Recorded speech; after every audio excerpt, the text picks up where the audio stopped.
Hello दोस्तों, नमस्ते, प्रणाम। हमारे यूट्यूब चैनल पर स्वागत है। आप लोग कैसे स्वस्थ होंगे, मस्त होंगे, अपने अपने काम में व्यस्त होंगे। और जो मेरा काम है हम भी व्यस्त हैं। आप लोगों के बीच देवी गीत पचरा जाएगी, अच्छा लगे तो लाइक सब्सक्राइब कमेंट जरूर कीजिए। काम नहीं कैली कसूर हो, नया नामा से दूर कैलू मैया।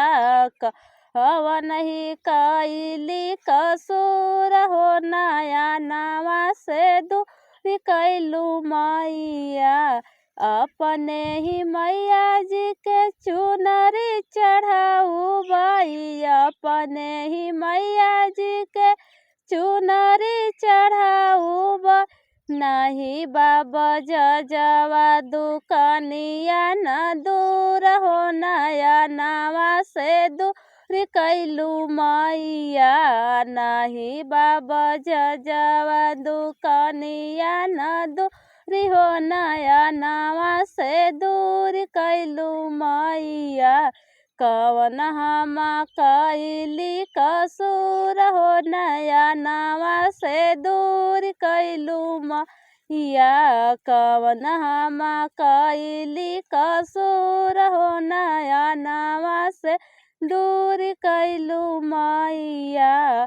अपने ही मैया जी के कंगना चढ़ाऊ बाई, अपने ही मैया जी के कंगना चढ़ाऊ बाई। नाही बसन रानावा दुख या न दूर हो, नया नावा से दूर कैलू मैया।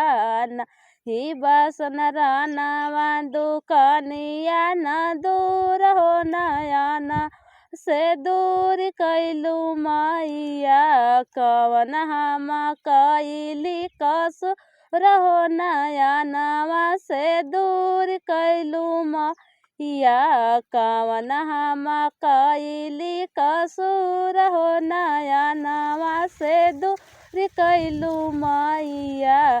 अपने ही मैया जी के गजला चढ़ाऊ बाई, अपने ही मैया जी के गजला चढ़ाऊ बाई।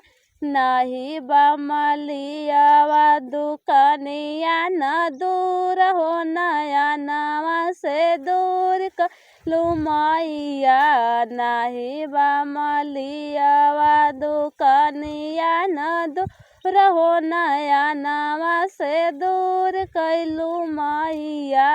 कवन कैली कसूर हो, नया नावा से दूर मैया। कवन हम कैली कसूर हो, नया नावा से दूर कैलू मैया।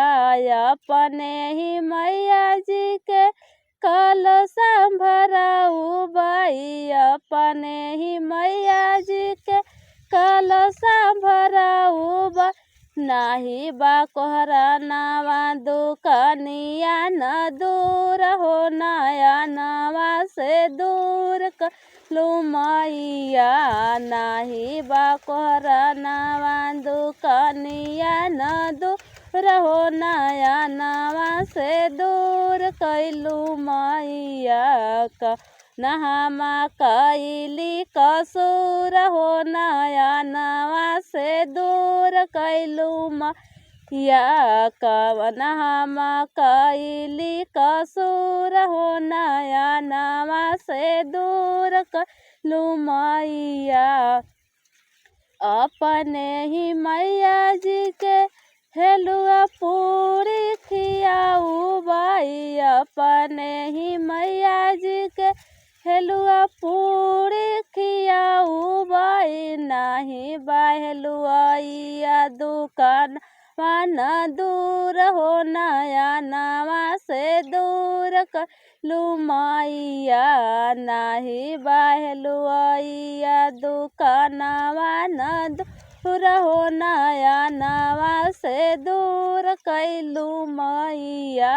कवन कैली कसूर हो, नया नावा से दूर कैलू मैया कवन हम कैली कसूर हो नया नवा से दूर कलू मैया।